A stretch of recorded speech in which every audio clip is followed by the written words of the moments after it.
greater wrong. What a note did never meddle with my thoughts. 'Tis time I should inform thee further. Lend thy hand to pluck my magic garment from me.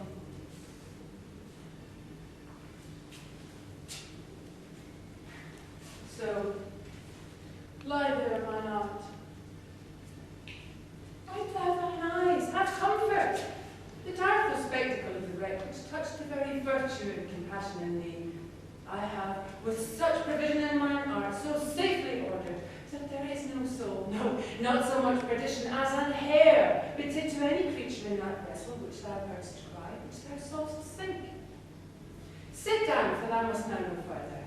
You have often begun to tell me what I am, but stopped and left me to a bootless inquisition, concluding, stay, not yet. The time is come. The very minute bids thee ope thine ear. Obey, be attentive. Canst thou remember a time before we came unto this cell? I do not think thou canst, for then thou was not yet out 3 years old. Certainly, ma'am, I can. By what? By any other house or person? Of anything the image tell me that is kept with thy remembrance. 'Tis far off, and rather like a dream than an assurance that my remembrance warrants. Had I not 4 or 5 women ones that tended me? Thou hadst, and more, Miranda. But how is it that this lives in thy mind? What seest thou else in the dark backwarded abysm of time? If thou remember aught thou ere thou camest here, how thou camest here thou mayest. But that I do not. Long years since, Miranda. Long years since, thy mother was Duke of Milan and a prince of power. Oh, the heavens! What foul play had we that we came from thence? Oh, blessed was we did. both, my girl. By foul play, as thou sayest, were we heaped thence, and blessedly holp hither. Oh, my heart bleeds to think of the teen that I have turned you to, which is from my remembrance. Please you, further. My sister and thy aunt, called Antonia, that a sister should be so perfidious. She who next thyself of all the world I loved, and to her to put the manage of my state. As at the time to all the signories it was the first, and Prospero the prime duke, being so reputed in dignity, and for their liberal arts without a parallel as being all my study. The government I cast upon my sister, and to my state grew stranger, being transported and wrapped in secret studies. Thy false aunt, dost thou tend me? Ma, most heedfully. Having once perfect at how to grant suits, how to deny them, who to advance and who to trash for overtopping, created the creatures that were mine, I'd say, or changed them, or else new formed them. Having both the key of officer and office, set all hearts in the state to what tune pleased her ear, that now she was the ivy which had hid my princely trunk, and sucked my verdure out on't. Thou attendst not. Oh, good ma'am, I do. I pray thee mark me. I thus neglecting worldly ends, all dedicated to closeness and the bettering of my mind, with that which, that by being so retired, o'erprized all popular rate, in my false sister awaked an evil nature, and my trust, like a good parent, begot of her a falsehood in its contrary as great as my trust was, which indeed had no limit. Confidence sans bounds. She being thus lorded, not only with what my revenue yielded, but what my power might else exact. Like one who, having into truth by telling of it, made such a sinner of her own memory, to credit her own life, she did believe she was indeed the Duke, out of the substitution, and executing the outward face of royalty with all prerogative. Hence her ambition ruined. Dost thou hear? Your tale, ma'am, would cure deafness. To have no spring between this part she played and she played it for. She needs must be absolute Milan. Me, her soul. My dukedom was likely large enough. Of temporal royalty she thinks me now incapable, confederate, so dry she was for sway, with the king of Naples, to do him homage, give him annual tribute, subject her coronet to his crown, and bend the dukedom, yet unavowed, alas, poor Milan, to most ignoble stooping. Oh, the heavens! Mark her condition.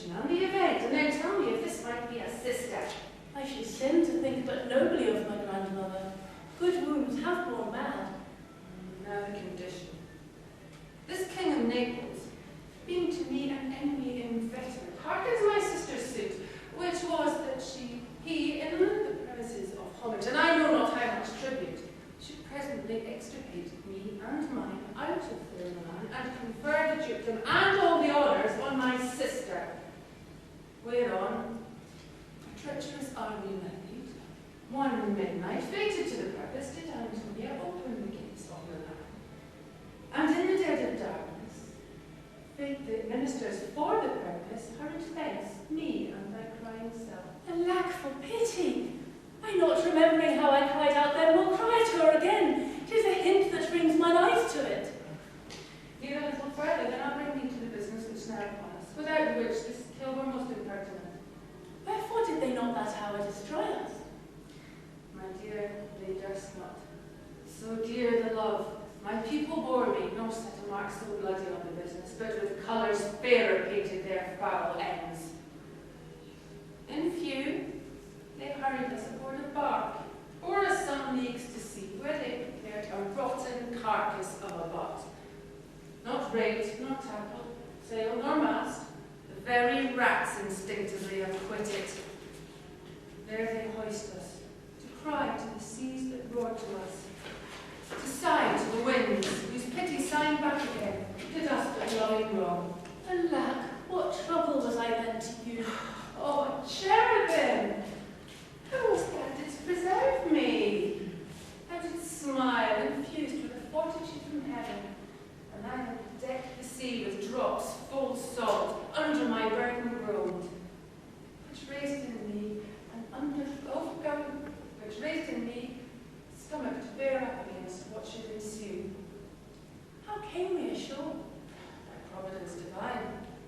Some food we had, and some fresh water that a noble Neapolitan Gonzala, out of her charity, who then being appointed master of this design, did give us with rich garments, linen, stuffs, and accessories, which since have steadied much. So of her gentleness, knowing I loved my books, she furnished me from my own library with volumes I prize above my dukedom. Would I might but ever see that woman. Now I rise. Sit still and hear the last of our sea sorrow. Here we arrived in this island, and here have I, thy schoolmaster, make thee more profit than other princes can, who have time for vainer hours, and tutors not so careful. Heaven thank you for it. And now I pray you, ma'am, still 'tis beating in my mind, your reason for raising this sea storm.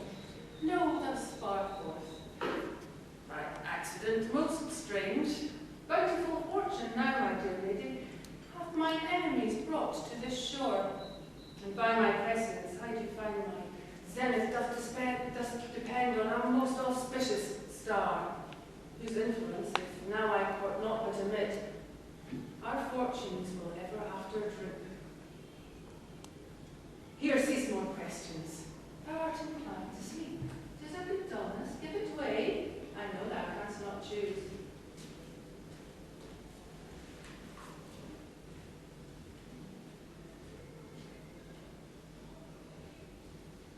Come away, servant, approach.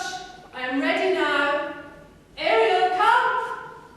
Oh, hail, great master, brave my hail. I come to ask thy best pleasure, be it to fly, to swim, to dive into the fire, to ride in the crowd applies to thy strong bidding, task Ariel, and all her quality. Hast thou, spirit, performed to point the terms that I beg thee? To every article, I boarded the king's ship. Now on the beak, the deck, the waist, and every cabin I flamed amazement. Sometime I divide and burn in many places. On the topmast, the yards, and bowsprit I flame distinctly. Then meet and join. Jove's lightning, the precursors of the dreadful thunderclouds, were momentary in sight of mine were not. Fiery cracks of sulphurous roaring, the most mighty Neptune seemed to besiege and make his bold waves tremble. Ye had tried to shake. My brave spirit. But who was so firm, so constant, that this coil would not infect his reason? Not a soul, but felt a fever of the mad and played some tricks of desperation. All but mariners plunged into the foaming brine, quit the vessel. Then the king's son Ferdinand, with the hair of Stephen, fell like feet, not here, was the first that leapt and cried, "Hell is empty, and all the devils are here." My Ariel. But was not his line sure? Close by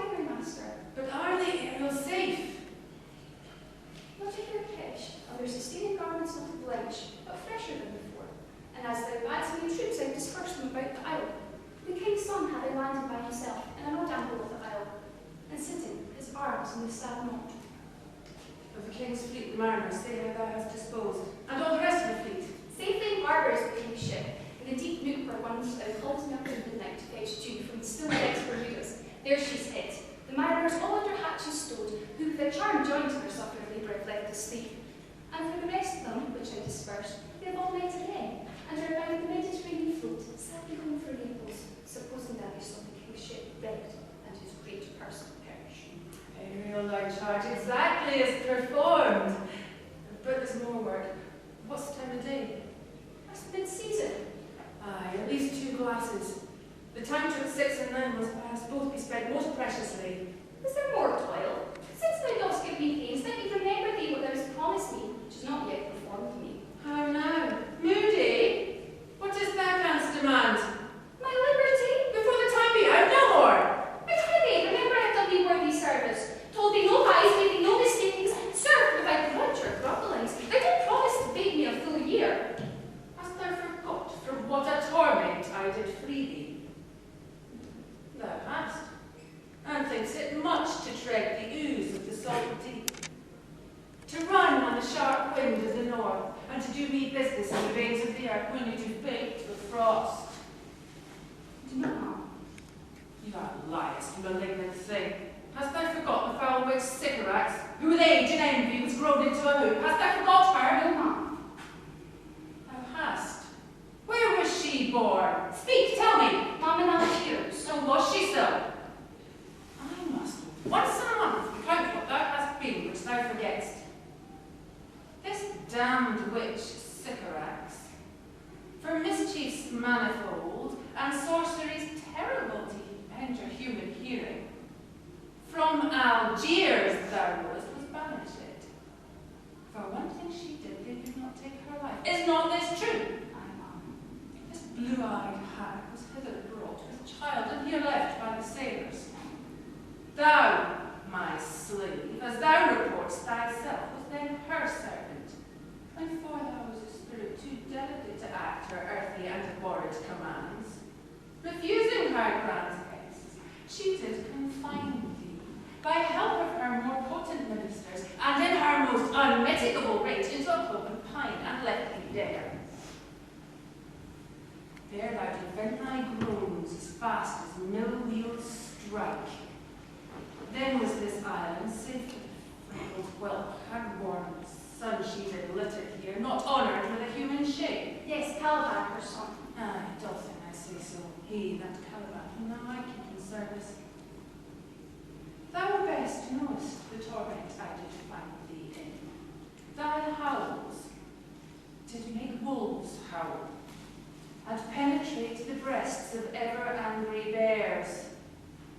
'Twas a torment to lay upon the damned, one which Sycorax could not again undo.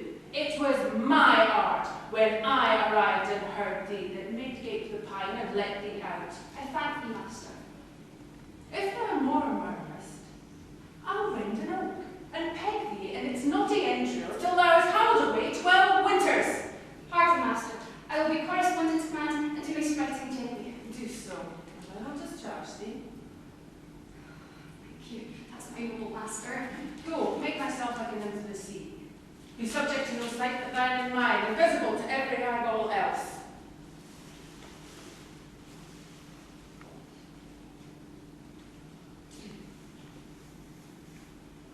Awake, dear heart, awake. You have slept well. Awake. The strangeness of your story put heaviness in me. Shake it off. Come on, we'll visit my slave, Caliban, who never yields us kind answer. 'Tis a villain, ma'am, I do not love to look on. But as 'tis, we cannot miss him. He doth make our fire, fetching our fuel, and serves in offices that profit us. What ho, slave, Caliban! Thou art thou, speak! There's wood enough within. There's other business for thee. Come forth, I say. Come, thy tortoise, when? As wicked dew as ere my mother brushed, with a raven's feather from an autumn wind, drop on you both. The south winds blow on you and blister you all over. For this be sure, tonight thou shalt have cramps, side stitches that shall pen thy breath up. Urchins shall forth at vast of night, that they may work all exercise on thee. Thou shalt be pinched as thick as honeycomb, each pinch more stinging than bees of maiden. I must eat my dinner. This island mine by Sycorax, my mother, which thou takest from me. When thou camest first, thou strokest me, madest much of me, would give me water with berries in it, and teach me how to name the bigger light and how the less that burns by day and night, and then I loved thee, and showed thee all the qualities of the isle, fresh springs, brine pits, barren place and fertile. Cursed be I that did so. All the charms of Sycorax, toads, beetles, bats, the light on you. For I am all the subjects that you have, which first was mine own king. And here you stymie in this hard rock, while you do keep from me the rest of the island. Thou most lying slave, whom stripes may move, not kindness. I have used thee, filth as thou art, with humane care. Lodged thee in mine own cell, till thou didst seek to violate the honour of my child. Oh, would it had been done. Now didst prevent me, I'd have peopled else this island with Calibans. A poor slave, which any print of goodness would not take, be capable of all ill. I pitied thee, took pains to make thee speak, taught thee each hour one thing or other. When thou didst not, savage, know thine own meaning, but wouldst gabble like a thing most brutish, I endowed thy purposes with words that made them known. But thy vile race, though thou didst learn, had that in it which good natures could not abide to be with. Therefore wast thou deservedly confined into this rock, who hast deserved more than a prison. You taught me language, and my proper tongue does I know how to curse. A red plague rid you for learning me your language. Accede hence, fetch us in fuel, and be quick thou best to answer other business. Shrugst thy malice? If thou neglectst or dost unwillingly, I'll rack thee with aged cramps, fill thy bones with aches, make thee roar that beasts shall tremble at thy din. No, pray you.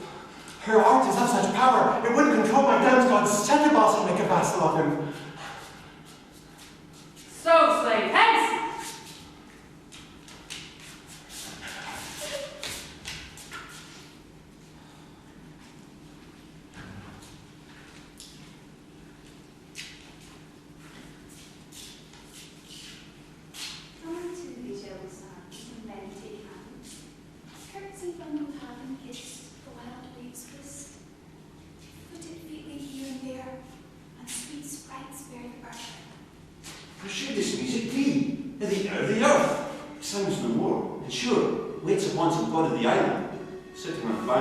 Weeping again, the king, my father's wreck. This music crept by me upon the waters, allaying both your fury and my passion with its sweet air.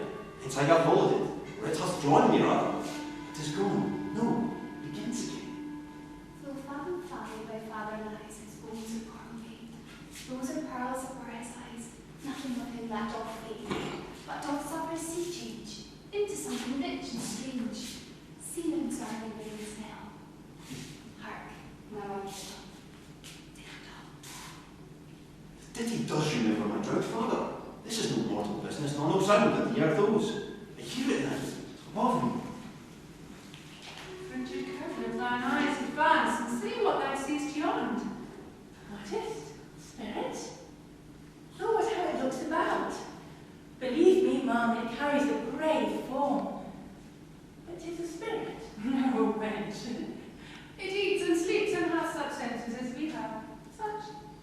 This gallant which thou seest was in the wreck, but he is something stained by grief. That's beauty's canker. I might call him a goodly person. He hath lost his fellows and strays about to find them. I might call him a thing divine, for nothing natural I ever saw so noble. It goes on, I see, as my soul prompts it. Ariel spirit, I'll set thee free within 2 days for this. Most sure, the goddess in whom these ears attend. Vouchsafe my prayer, may know, if you remain upon this island, and that you will so good instruction give, how I may bear me here, my prime request, which I can last pronounce is, oh, you wonder, if you be made or no. No wonder, sir, that certainly a mate. My language! Heavens, I'm the best of them at speaking speech. Right, the words are spoken. How the best? What wert thou if the King of Naples heard thee? Single thing as I am now, it wonders to hear thee speak of Naples. He does hear me, and he does weep. Myself, I'm Naples, and with mine eyes, never since a tent beheld, the King, my father reigned. A lad for mercy. Yes, faith, and all his lords, the Duke of Milan, his brave son between. The Duke of Milan and his more braver daughter can control thee if not were fit to do it. For something have changed that.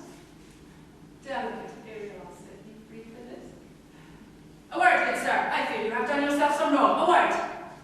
Why speaks my mother so ungently? This is the second man that e'er I saw. The first that e'er I sighed for. Pity moved my mother to be inclined my way. Oh, if a virgin and your affection not go forth, I'll make you the queen of Naples. So absurd. One word more. Your leader's powers. But this swift business I must uneasy make, lest too light winning make the prize mine. One word more. I charge thee that thou attend me. Thou dost here usurp the name thou owest not, and hast put thyself on this island to win it from me, the lord of it. No, as I'm a man. Is nothing ill can dwell in such a temple? If the ill spirit have so fair a house, good things will strive to dwell with it. Follow. Speak you not for him, he is a traitor. Come, I'll mantle thy neck and feet together. Sea water shalt thou drink. Thy food shall be the fresh brewed mussels, withered roots, and husks wherein the acorn from cradles. Come! No, I will resist such entertainment till my enemy has more power. Oh, dear mother, make not too rash a trial of him, for he is gentle and not fearful. What, my tutor? Put up thy sword, traitor. You durst make a show, but durst not strike thy conscience is so possessed with guilt. Come from thy ward, for I can here disarm thee, but this stick can make thy weapon drop. Beseech you, mother. Heads hang not on my garments. Oh, have pity, I'll be his surety. Silence! One word more shall make me chide thee, if not hate thee.